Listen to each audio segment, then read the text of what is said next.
everybody, welcome back. Today we're going to introduce you to this brand new and our brand new invention of this Chinese Mandarin addressee system. As you all know, the addressee system in Mandarin Chinese is as deep as its ancient history and as complicated as its political issues. It's a dangerous zone because people will judge you by the very first word you say.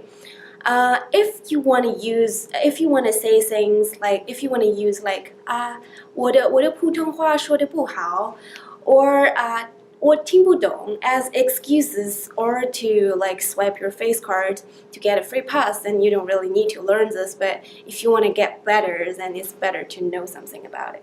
So we basically made a chart of this addressee system, and we simplified a lot of things just to make it as generalizable as possible. But just so as you know, there are always exceptions, and use them with caution. And we also made this chart so that people who are too lazy to figure things out by themselves would also have easy access to this addressee system. Now let's take a look at this chart, and due to this whole thing, its complexity, we're going to extend this lesson into like two parts. So first of all, ask yourself, do you know this person? Yes? Then do you know this person well?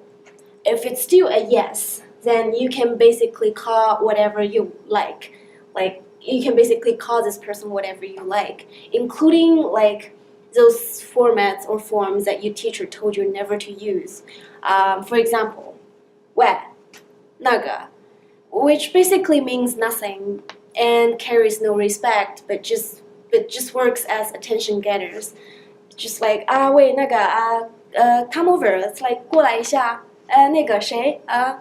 This kind of things, and very informal and very not casual and not respectful, just so as you know. However, if it's a no, which means you don't know this person that well, then ask yourself, is this a social event or is this a business occasion? If so, if yes, then you should probably address people formally because that's what everybody do. So you can adopt this last name plus 先生 or last name plus 小姐 or 女士 format in order to show your formality and respect to people. And this simply just equals to like Mr. something, Mrs. something, or Miss something.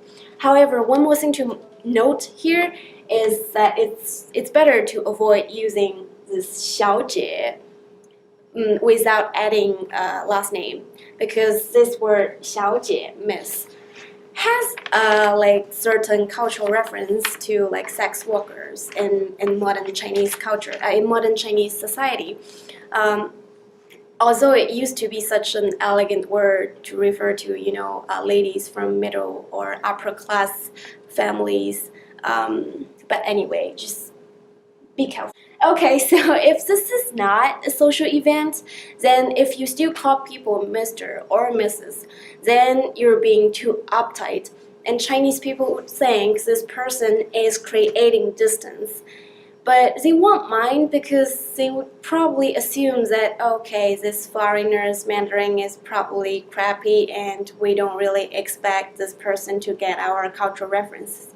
But if you want to be cool and be local, you can adopt this 老 plus last name or 小 plus last name format to create intimacy and to be as local as you can. But what does this mean?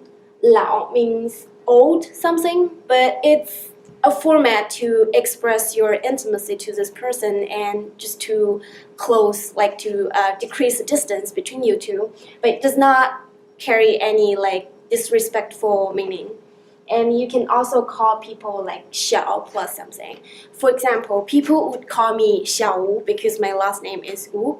And I've never heard anyone calling me 老吴 because I'm simply just not old enough. And except for like friends if they're just joking around. Okay, today one more bonus point is that we're going to introduce you the first context-free addressee word, which is super local and also super useful. As you see this word on the board, it reads as 了熬老不安版,老板, and it literally means boss. And it also refers to people who own something like a business, a company, property, or money. But as a matter of fact, it doesn't matter whether this person has money or not, like who cares, but who doesn't like to be considered like rich by other people? So by calling people 老板, even if this person is just a street vendor who sells bootleg DVDs, so by calling people 老板, you're giving them face and you're flattering them by giving them face, and so in return those people could give you like a small discount on DVDs you buy or like a free lampstick. And this could also be a perfect gateway for you to get engaged into those local conversations, but because people like, local foreigners. Okay, and that's pretty much for today, and I hope you enjoyed it. And next time we're going to introduce the second part of this addressee system, which is if you don't know this person and how can you address them. And hope to see you next time.